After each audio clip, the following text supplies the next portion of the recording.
الحلقة اللي فاتت عملنا تجهيزات ما قبل الحفلة، وقلنا ايه الحاجات اللي ينفع تتجهز من قبلها، وقلنا كمان ازاي نرتب نفسنا لو هنعمل حفلة سواء حفلة كبيرة او صغيرة. يعني انا عن نفسي الحفلة بتاعتي حفلة صغيرة خالص، حفلة كده عشان افرح بيها بنتي. رغم كده التجهيزات اللي انا عملتها قبلها سهلت عليا جدا وخلتني احس كده ان انا ما عملتش حاجة. وعملنا طبعا الحلقة اللي فاتت الاسبونش الروعة اللي انتوا شايفينه ده، عملنا كيك الاسفنجي الخطير دون، وعملنا كمان البسبوسة اللي هي بالحليب المغلي، وعملنا كذا حاجة وقلنا حاجات كتير. اوعوا تفوتوا الحلقة اللي فاتت، كانت مهمة جدا وفيها تجهيزات وكلام مهم قوي. ان شاء الله الحلقة اسيبها لكم في صندوق الوصف، واسيبها لكم كمان في علامة الاي اللي فوق كده في الفيديو، وكمان في اول تعليق ان شاء الله، لان الحلقة دي مهمة جدا. طبعا زي ما شفتوا قطعنا الكيك بتاعنا 3 طبقات، كل طبقة ما شاء الله سميكة، ده دليل على ان الكيك بتاعنا مرتفع وجميل، وطريقة الكيكة الاسفنجية دي خطيرة. شوفوها بقى زي ما قلت لكم. وكمان الكريم شانتيه جهزناه في الحلقة اللي فاتت، ودلوقتي هو جاهز معانا. هبدأ بقى ان انا اشتغل في التورته بتاعتي، وهشتغل باقل الامكانيات، يعني هطلع فينش جميل جدا للتورته، وفي نفس الوقت ما عنديش امكانيات قوي. يعني بصوا مثلا هعمل طبق دوار كده وانا ما عنديش طبق دوار، بحيث ان هو يساعدني وانا بزين التورته بتاعتي. فطبعا الطبق الدوار ده مهم جدا، لكن طبعا مش كلنا او اغلبنا مش عندنا. فتجيبي طبقين، واحد صغير وفوقيه واحد كبير، وتقلبيهم على بعض، هتلاقيه ان هو بيدور معاكي وحلو جدا. بس طبعا تكوني سانده بايدك، لان هو برضو مش امان قوي. يعني ممكن لو انت بتدوريه وانت مش ماسكه الطبق بايدك ممكن يتزحلق ولا حاجه، فانت برضو بتدوري الطبق هيساعدك جدا، بس في نفس الوقت تكوني سنداه بايدك زي ما انتي شايفاني وانا بشتغل كده. تمام. كمان المسطره او الحاجه اللي بيجلسوا بيها التورته دي برضو مش متوفره، مفيش اي مشكله. انا برضو جبت مسطره نظيفه غسلتها، او لو مسطره جديده خليها للشغل دون، واعملي بيها بجد حلوه جدا، وبتفرد الكريمه بطريقه حلوه قوي. من اهم الخطوات بقى في كيك الاسفنجي ان احنا نشيل الطبقه اللي بتكون فوق الجميله دي، بتبقى طعمها حلو قوي بس لازم نشيلها. علشان ايه؟ ده بتبقى عامله زي عازل كده، وما بتخليش الكيك بتاعنا يتشرب من طعم الكريمه، وكمان عشان هي بتدي طعم كده واحنا مش عايزينها. يعني عايزين نحس ان هو زي الجاتوه كده ناعم قوي، يعني الكيك بتاعنا يبقى ناعم قوي، فمش محتاجين الطبقه دي. وكمان الاحرف بنشيلها. وكمان الكيكه من تحت قبل ما اقطعها انا شلتها، بس التصوير ما جاش. برضو شلت الطبقة اللي هي من تحت بتاعة الكيكة من قبل ما اقطعها خالص، وشلت زي ما انتوا شفتوا الوش بتاعها والجناب. تمام كده تبدأ ان هي تتشرب معايا الكريمة. الحلقة اللي فاتت قلت لكم ايه الحاجات اللي بتكون حلوة ان احنا نجهزها قبلها. الحلقة دي بقى هقول لكم الحاجات اللي لازم تتعمل في يوميها، او ممكن مثلا ان احنا نعملها بالليل كده في المتأخر، او في بداية اليوم من الصبح. المهم ان احنا نقرب اقرب وقت من وقت الحفلة. اول حاجة المعجنات، يعني لو انتي هتعملي حفلة كبيرة او هتعملي بوفيه، فالمعجنات مش كويس خالص ان احنا نعملها قبلها، علشان ما بتكونش احسن حاجة، بيكون طعمها بايت كده ومش بتدي الطعم الفريش اللي هي صبحة وطرية وحلوة. لو هتعملي ميني بيتزا او كرواسو او حتى هتعملي دونتس، ده كله الافضل انك تعمليها في اول اليوم في يوم الحفلة نفسه. وكمان من الحاجات اللي يفضل ان احنا نعملها في نفس اليوم هو تزيين التورت، لان طبعا لما بنحفظ التورت بتاعتنا، خصوصا يعني الحاجات اللي بنزينها بالكريمة او كده، فطبعا التلاجات بتاعتنا اللي هي تلاجات البيت العادية، مش زي التلاجات اللي بتكون في محلات الحلواني وكده. فطبعا التلاجات بتاعتنا بتنشف معانا الكريمة شوية، وكمان الكريمة من الحاجات السهلة اللي ان هي بتلقط اي ريحة في التلاجة. كمان لو مزينينها بفاكهة، فالفاكهة كمان بتدبل ومش بتبقى افضل حاجة. فلو هنزين التورت بتاعتنا قبلها بيوم، يكون بالليل في المتأخر كده خالص في الرواقة،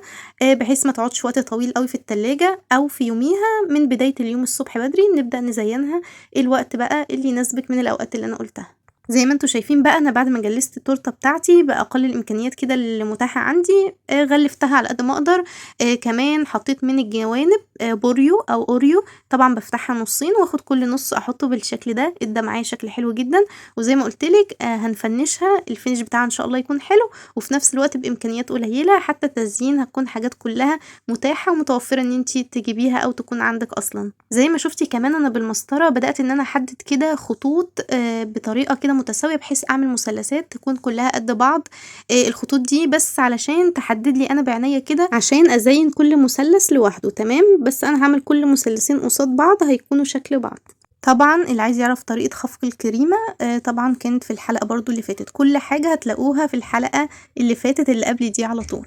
هاعمل كمان مثلثات قصاد بعضها مانجا، تمام. بصوا المانجا دي يا جماعة اللي احنا خزناها مع بعض وقلت لكم نقطعها شرايح قبل ما نعينها، بحيث لما هنطلعها هتكون محتفظة بالشكل اللي احنا قطعناه عليها، وطبعًا برضه قطعنا منها مكعبات وكده، وبنحتفظ بيها في الفريزر بالاشكال اللي احنا عايزينها، ولما بنخرجها بتكون محتفظة بشكلها وحلوة جدًا.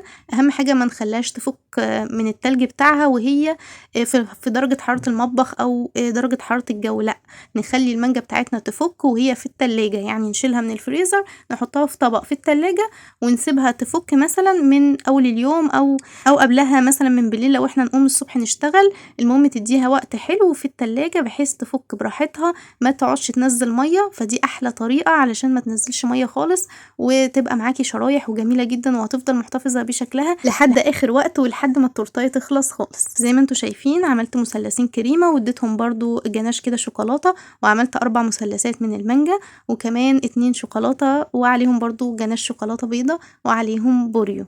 زي ما انتوا شايفين ما شاء الله الفينش جميل والتورته شكلها حلو جدا ومغري وامكانيات قليله جدا، وممكن نسميها تورته المانجا والبوريو كده يعني.